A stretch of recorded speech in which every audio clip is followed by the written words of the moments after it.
E já vou aproveitar também para compartilhar o texto com vocês para a gente retomar de onde paramos.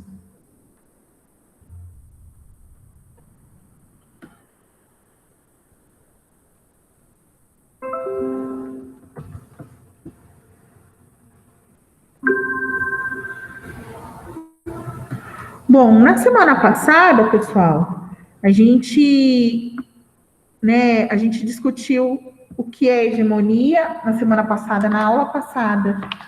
A gente discutiu o que é hegemonia, a gente entendeu o conceito pensando num exemplo de algum país que faz isso atualmente, e aí a gente chegou lá à ideia de que os Estados Unidos exercem a hegemonia. E aí, entendido o conceito, a gente foi conversar a respeito da hegemonia europeia, né? O período em que a Europa exerceu aí esse seu poder hegemônico sobre o mundo. A gente viu que esse período foi um período de quase 500 anos, que começou lá no século XV, no início das grandes navegações, e ele permaneceu, né? A Europa permaneceu como sendo uma região hegemônica do mundo até aí a Primeira Guerra Mundial, né? No final da Primeira Guerra Mundial, a Europa perde um pouco desse poder, dessa relevância, e abre espaço para que os Estados Unidos passassem a exercer esse papel hegemônico no mundo, tá? A gente falou também que durante esse período onde a Europa exercia a hegemonia, foi o período aí que se concentraram, né, os processos de colonização e ocupação de territórios que não eram deles, né, que já estavam habitados. Nesses processos de ocupação, eles subjugaram as populações locais, fazendo com que elas trabalhassem de maneira escrava para atender as necessidades europeias. Além da questão de escravizar a população original, tiveram também, né, os processos de apropriação de recursos naturais valiosos que existiam nessas regiões do mundo, e aí a gente está falando de América, Ásia e Oceania. Então, nesses três continentes, a Europa executou esse processo de invadir territórios, dominar populações, subjugá-las para atender os seus próprios interesses e a apropriação dessas riquezas, né? E nesse processo da apropriação das riquezas, a gente tinha discutido no início da primeira aula no início da segunda aula, que na verdade, né, a riqueza europeia se origina nesse processo colonizador, né? Tudo bem, a gente fez esse relembrar aí da aula passada. E também nesse processo, né, dessa apropriação, a Europa começa o que a gente chama de acumulação primitiva do capital. E aí eu quero saber se alguém lembra o que é a acumulação primitiva do capital e se poderia explicar para a gente aqui.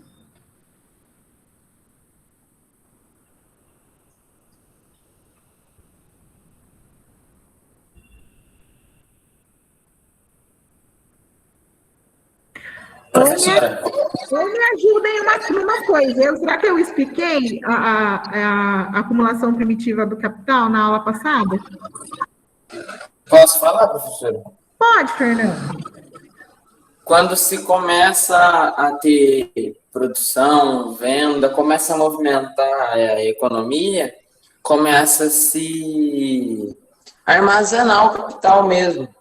Começa a guardar o dinheiro para futuramente estar investindo na questão industrial. Isso aí, né? A única diferença, Fernando, acho que a única ressalva que a gente tem que fazer aí na sua fala é que, na real, a Europa não estava produzindo nada, né? Ela estava realmente se apropriando de algo que não era dela, né? O famoso, que a gente até comentou na outra aula, elas roubaram, saquearam esses lugares, né, se apropriando daquilo de valor, e a partir dessa apropriação, eles acumularam esse capital inicial, né, esse acúmulo de riqueza que mais tarde veio ser direcionado, investido em outras atividades, talvez sendo a Revolução Industrial aí, talvez uma das mais importantes, né? Então, essa acumulação primitiva vem desses processos e esse dinheiro financia ações futuras dentro do continente europeu, certo? Bom, então vamos seguir daí.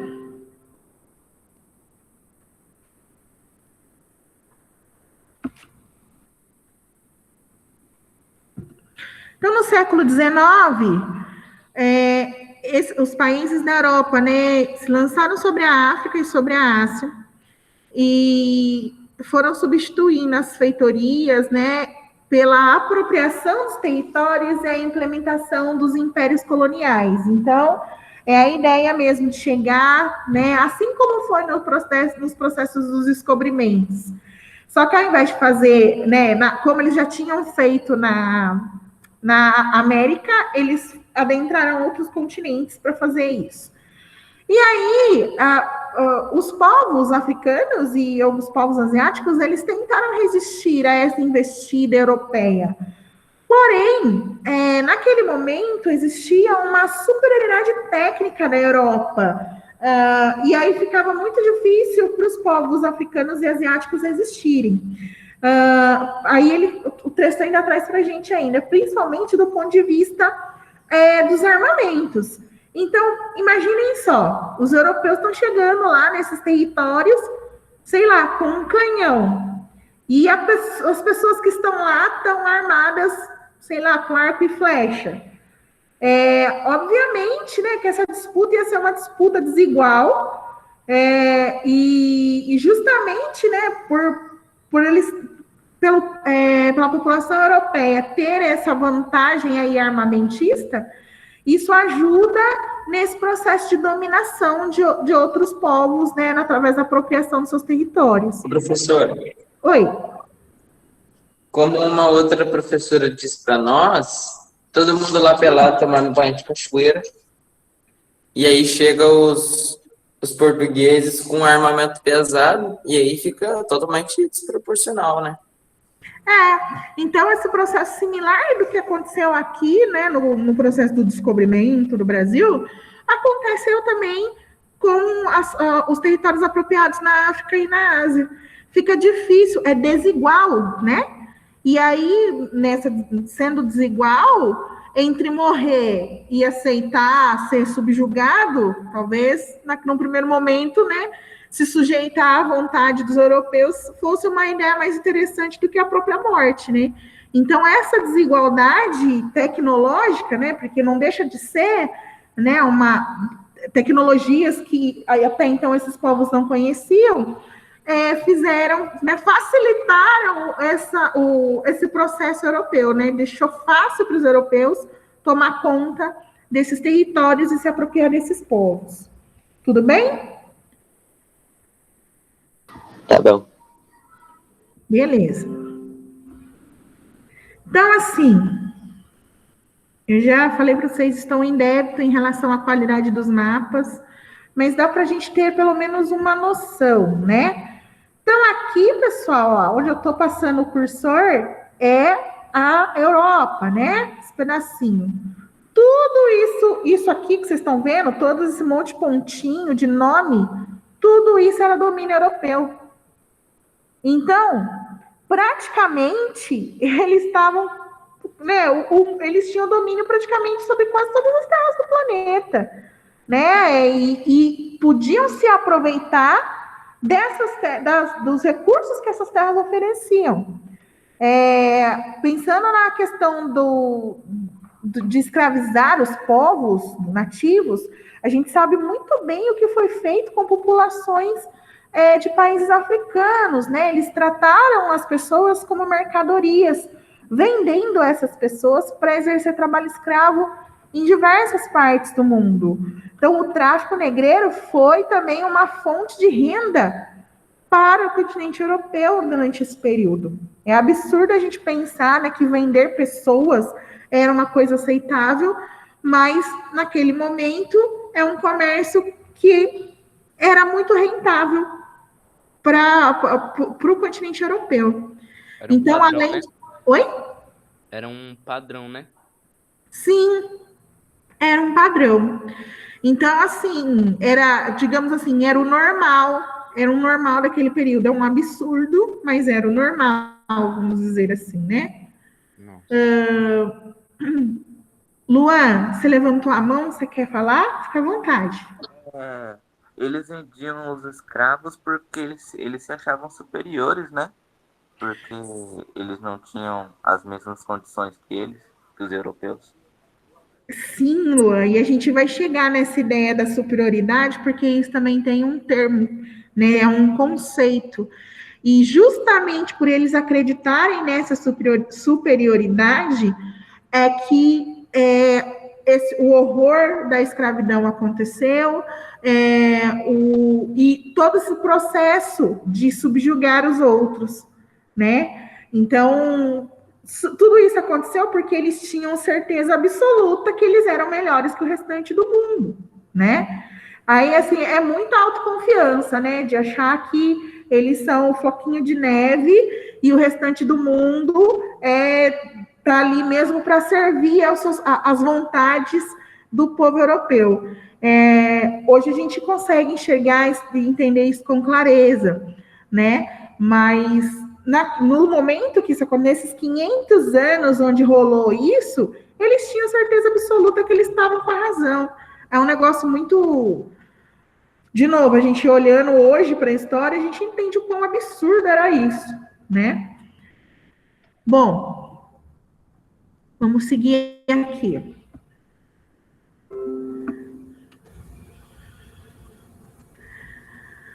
Aí, assim, a gente tem esse mapinha aqui, traz para a gente, né, o mundo no final do século XIX, né?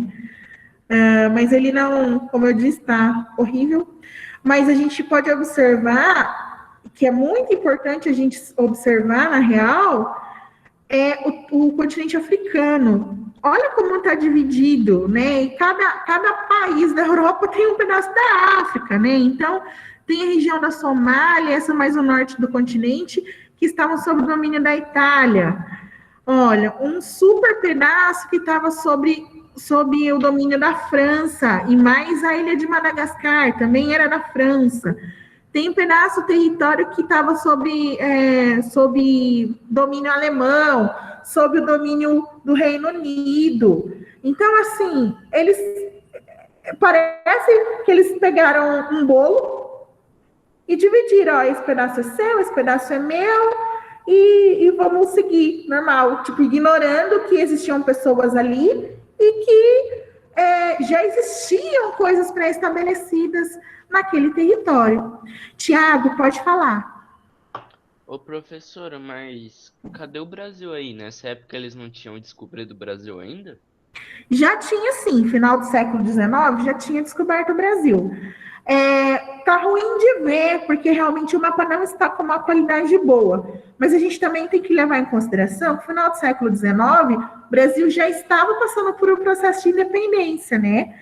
Então, já a relação com Portugal, ela já estava fragilizada, né? Então, é por isso que nesse mapa ele não aparece como sendo um território aí colonizado, tá bom? Entendeu? Tudo bem até aqui, gente? Sim. Sim? Sim. Então, Tudo bem, professora. Entendendo. sigamos. O professor, o Luan levantou a mão. Ai, desculpa, que eu mudei para a tela do texto. Luan, pode falar. Ainda tinham muitos países, né, que não tinham sido descobertos aí, né? Não, na verdade, aqui, nesse último mapa, na verdade, já tinha, né? Justamente porque ao final do século XIX, já tinha até passado por esse processo das grandes navegações, né? Que a gente viu na outra aula, que durou entre o século XV até o século XVII. No século XIX, isso que a gente chama de descoberta, já meio que já tinha parado, vamos dizer assim. Porém, o caso específico da África é um negócio interessante, porque eu não sei se interessante é a palavra, talvez é algo que é indignante, na verdade, a gente fica indignado, né? O que rola ali? O território africano foi objeto de disputa por países europeus por muito tempo.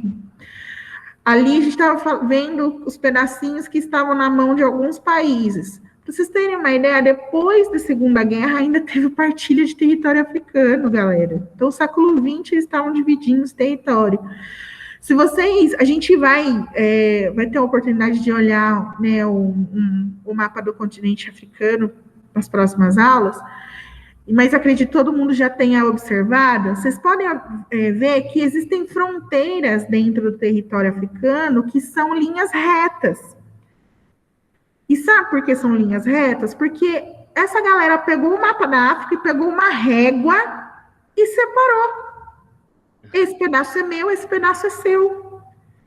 Só que esqueceram que ali existiam pessoas, que existiam povos, que nem todos esses povos se davam bem. E aí, quando você pegou a régua e traçou a linha, você juntou no mesmo pedaço de terra, por exemplo, tribos que eram inimigas. Tem muitos resquícios de guerra civil, justamente resultado desse processo de divisão do território. Colocou gente que se odiava no mesmo pedaço de terra e o povo está se matando até hoje ali. Então, assim, o que foi feito com o continente africano pelos países europeus foi uma coisa horrorosa. Horrorosa, justamente por esse processo de dividir alguma coisa, ignorando a existência de pessoas naquele lugar. Pode falar, Luan. Eu ouvi falar que se a África não tivesse perdido todo o seu ouro, era para eles serem um país de primeiro mundo. É verdade, Luan, porque o continente africano é um continente riquíssimo. Tanto é que, veja só, se não tivessem ali coisas interessantíssimas para, né, do ponto de vista econômico, para ser exploradas e para serem, né, saqueadas, eles não teriam feito esse rolê de dividir, esse pedaço é meu e esse pedaço é seu. Então, tem muito recurso natural, é um continente extenso. Então, não é só ouro, tem pedras preciosas, tem petróleo, tem minérios, né? Então, assim, é muita riqueza natural. Além disso, tem muita terra que seria usada para agricultura. Então, assim, pela extensão territorial, pela quantidade de recursos, se esse processo de dominação europeia não tivesse acontecido no continente africano, eles poderiam ter se desenvolvido, sim, e estar ali em numa condição econômica infinitamente melhor do que eles vivem hoje na realidade. É importante a gente falar que não é, eu sei que existe no nosso imaginário construído, quando a gente fala de África, pensar num lugar pobre, onde falta tudo.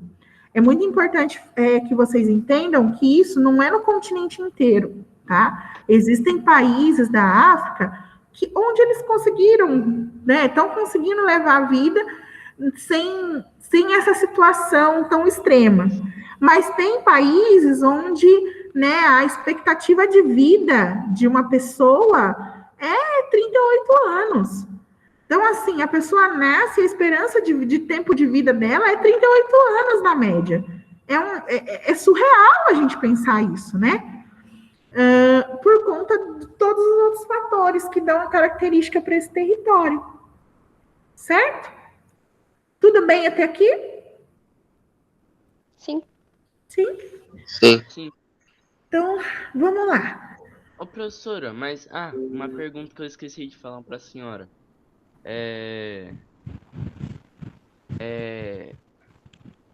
Como eles dividiam a terra da África? Tipo, como eles sabiam que ali era uma marcação se, tipo, não tinha satélite. Tipo, eles marcavam aí na hora, eles iam lá na terra que eles marcaram e ia fazer uma demarcação lá?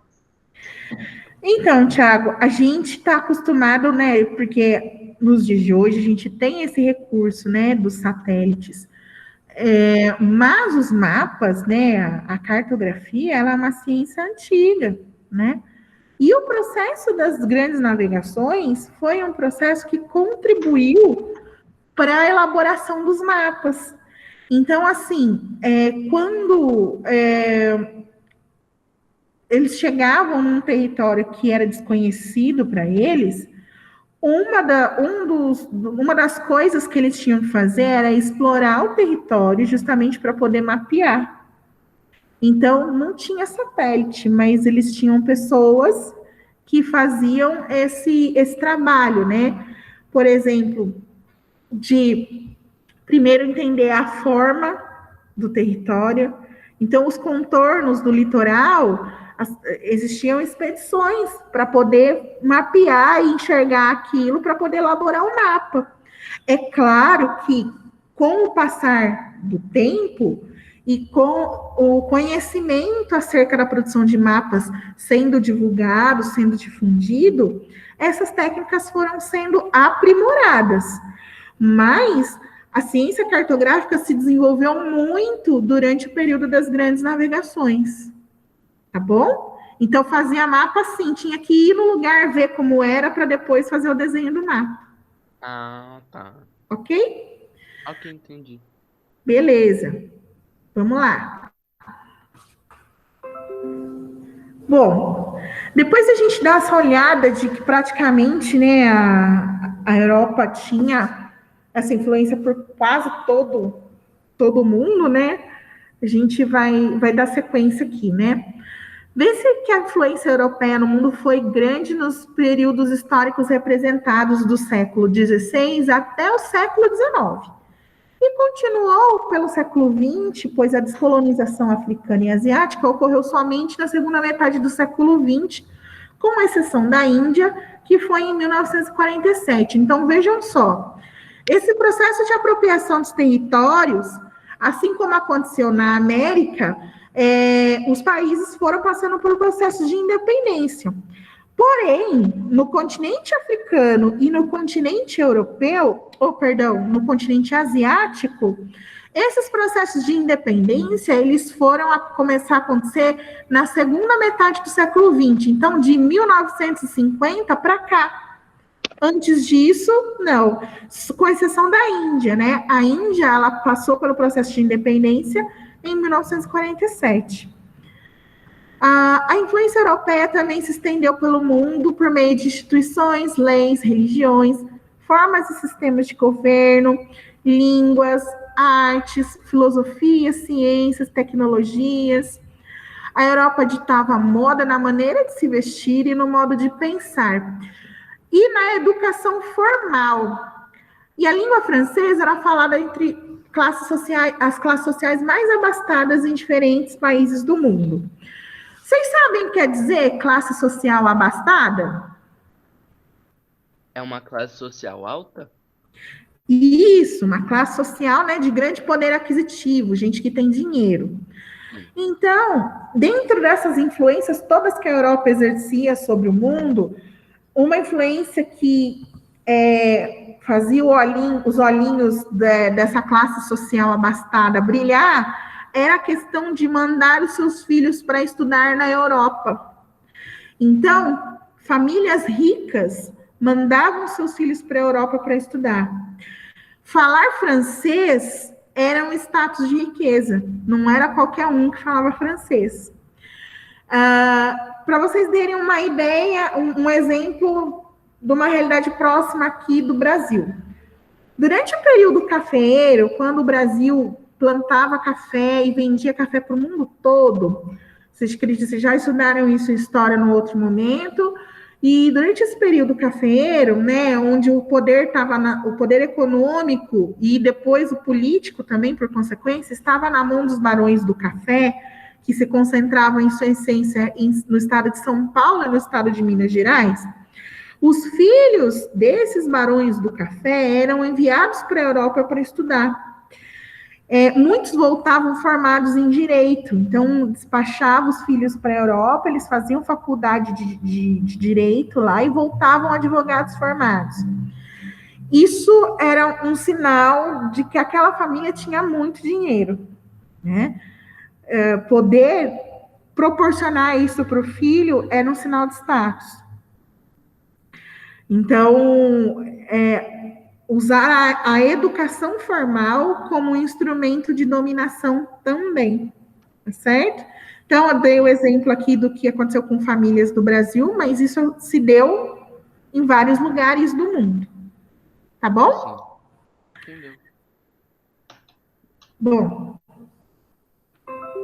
depois da Primeira Guerra Mundial, com a emergência dos Estados Unidos, a ideia de emergência aqui os Estados Unidos começaram a ocupar, né? Quando termina a Primeira Guerra, a Europa fica fragilizada e perde um pouco do poder que ela tinha.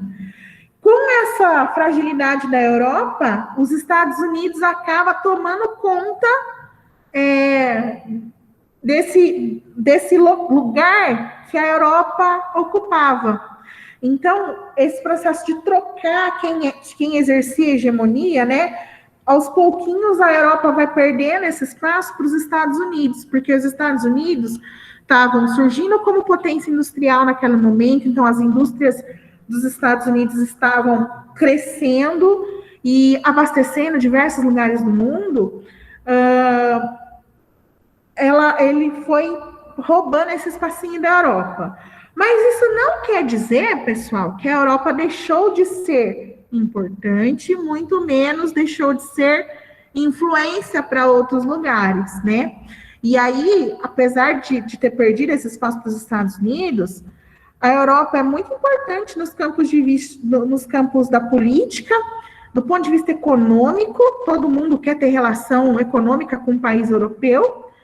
Científica, vide aí, né? A gente está acompanhando a corrida das vacinas, e muitas delas sendo desenvolvidas na Europa, e a questão das relações internacionais, né? A relação entre os países. Então, a Europa é muito significativa, tá? Até aqui, gente, tudo bem? Sim, professora.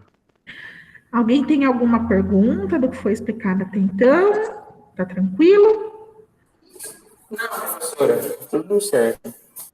Então, gente, ó, eu vou marcar aqui e a gente vai parar nesse ponto, né? E para a próxima aula, a gente vai começar a falar o Ocidente inventou o Oriente. E aí vocês vão entender por que o autor